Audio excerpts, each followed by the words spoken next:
Well, I think it's an interesting case because it gets to some of the core issues of kind of bioethics. And the issue is protecting the rights of the individual versus the rights of society. And I think in this case that there were the history reports that there were lots of efforts to try to offer her an opportunity, and she refused. She said, well, I'm healthy, I've not broken any laws, and she didn't break a law. But the fact is that every time she went somewhere, people were becoming infected, and again, there were at least 3 deaths associated directly to her spreading the virus. It's interesting in this case that it probably had an awful lot to do now. If you go into any restaurant, they require all the cooks, there's a big sign in the bathroom that says all cooks must wash their hands.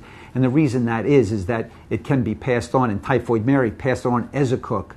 And again, it's carried in the human urine and feces. I think the issue in our country, our culture is, we really very much value individual rights and freedom. And that's part of the basis of our democracy. But I think you get into an interesting story when someone poses a threat to society.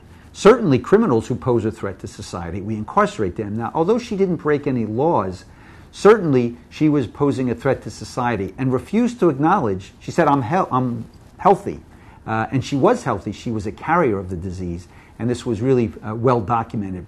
The government even let her out, the New York state government, after 3 years, and she agreed not to become a cook and changed her name and went back to that and infected more people.